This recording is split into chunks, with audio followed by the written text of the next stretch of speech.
ल आज हामी चाहिँ 20 वटा एलिमेन्टको नम्बर अफ न्युट्रोन कसरी छिटोभन्दा छिटो याद गर्ने भन्ने ट्रिक हामी आज यहाँ हेर्न गइरहेको छौँ। यो र हाम्रो 20 एलिमेन्ट्सहरू र त्यसको प्रोटोन इलेक्ट्रोन नम्बर अफ न्युट्रोन्सहरू पनि छन् हैन। यहाँ छ proton, number of electron, number of neutron.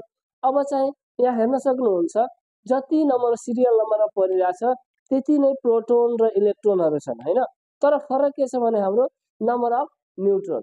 अब यसलाई चाहिँ सिम्पल तरिकाले हामी कसरी याद गर्ने भने यसमा केही छैन, यसमा मात्र हामीले ओड र इभेन दुईवटा कुरा मात्र हामीले याद गर्नुपर्नेछ। ओड नम्बर र इभेन नम्बर हामी सबैलाई थाहा छ 20 वटा हुँदछ। 20 नम्बरबाट हामीले ओड नम्बर र इभेन नम्बर निकाल्नु छ। ओड नम्बरमा के गर्नु छ भने +1 गरिदिनु छ।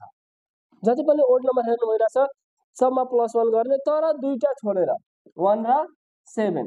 1 मा के हुन्छ भने 0 न्युट्रन, 7 मा 7 नै न्युट्रन हुन्छ। तर अर्को चाहिँ हाम्रो छ इभेन नम्बर।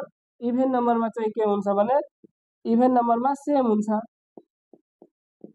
सेम जति नम्बरमा पर्यो त्यति, जति इभेन नम्बर पर्यो त्यतिवटा नै त्यसको न्युट्रन हैन। तर यसमा पनि कुन छोड्दिनु छ भने 4 र 18। 4 र 18। 4 मा नम्बर अफ न्युट्रोन हुन्छ हाम्रो 5 अनि 18 मा 22। अब यसरी जुन पनि नम्बर हामी जुन पनि एलिमेन्टको चाहिँ नम्बर अफ न्युट्रोन भन्नु छ भने यो फर्मुला वा यो ट्रिक हामीले याद राख्नुपर्छ। ओड नम्बर र इभेन नम्बर। ओड नम्बरमा दुईटा नम्बर छोडेर 1 र 7 अनि इभेन नम्बरमा 4 र 18 छोडेर अरु सबैलाई यो फर्मुला एप्लाई हुन्छ वा यो ट्रिक एप्लाई हुन्छ। जस्तै ओड नम्बरमा छ हाम्रो 3 मा +1 जोड्न भनेको थिए, 3 मा 4। ओड नम्बर अर्को छ हाम्रो 7, त 7 मा 7 नै हुन्छ। 9 को +1 गरेर 10 हैन। 11 को 12, 13 को 14, 15 को 16।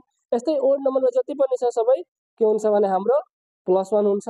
इभेन नम्बरमा के हुन्छ 4 र 18 छोडेर 4 मा हेर्नुस् त 4 को के त 5, 18 मा के छ 18 मा 22।